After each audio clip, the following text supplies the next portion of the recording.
असरानी साहब के देहांत से एक दौर ख़त्म हो गया है।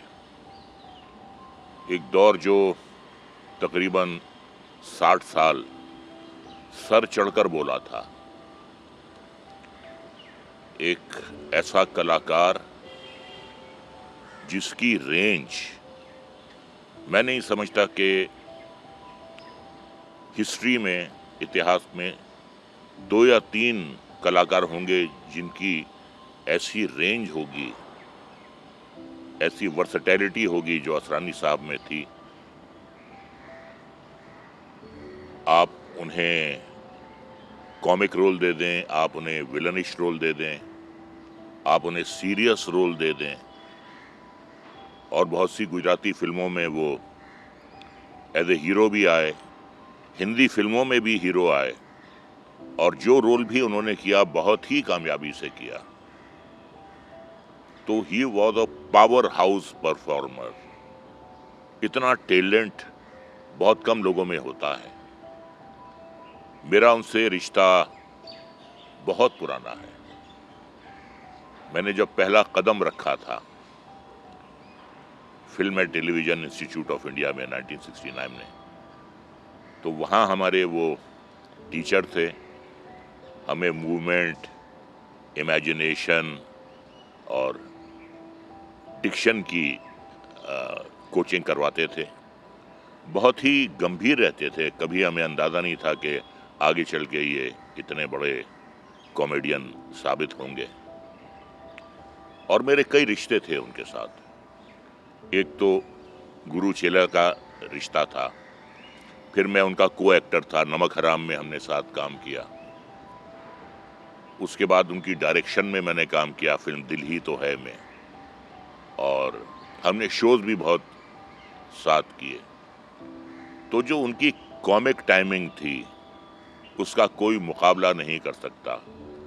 उनका सेंस ऑफ ह्यूमर और प्रेजेंस ऑफ माइंड, हाजिर जवाबी, मैंने कभी किसी में नहीं देखी है। तो फुलझड़ियाँ भी छोड़ते रहते थे बीच में। एक शो था जिसमें मिठुन चक्रवर्ती को उन्हें इंट्रोड्यूस करना था, तो कहने लगे ये आ रहे हैं सुपरस्टार मिठुन चक्रवर्ती, जिनकी पहली फिल्म थी मृग्या और जिसका प्रोड्यूसर मर गया। तो ऐसी उनकी टाइमिंग होती थी। मैं उनके बारे में ये कहूँगा कि जैसे लता जी गानों के लिए पैदा हुई थी, किशोर कुमार फिल्म मेकिंग के लिए पैदा हुए थे, अमिताभ बच्चन एक्टिंग के लिए पैदा हुए थे, असरानी साहब भी एक्टिंग के लिए पैदा हुए थे। और ना सिर्फ उन्होंने एक्टिंग की बल्कि उन्होंने भरपूर मनोरंजन किया। जिसने बहुत शानदार जिंदगी जी, जिसने हर किस्म के रोल बहुत ही खुश असलूबी से निभाए, और जो कैमरे के सामने और कैमरे के पीछे लोगों को हंसाता रहा, लोगों का मनोरंजन करता रहा। और जो एक उनका आइकॉनिक रोल है अंग्रेजों के ज़माने का जेलर, वो तो अमर हो गया है। रोल अमर हो गया है। तो कहने का मतलब यह है कि रोल छोटा नहीं होता या बड़ा नहीं होता, कलाकार बड़ा या छोटा होता है। और उन्हें जितना भी काम मिला उनके टैलेंट के बलबूते पर मिला, उनकी कॉमिक टाइमिंग की महारत के लिए मिला, और बहुत ही कोऑपरेटिव इंसान थे। कभी उनके बारे में कोई शिकायत नहीं सुनी, कमिटमेंट के पक्के थे। और जब शोज करने जाते थे हम लोग साथ, तो बहुत मनोरंजन करते थे लोगों का।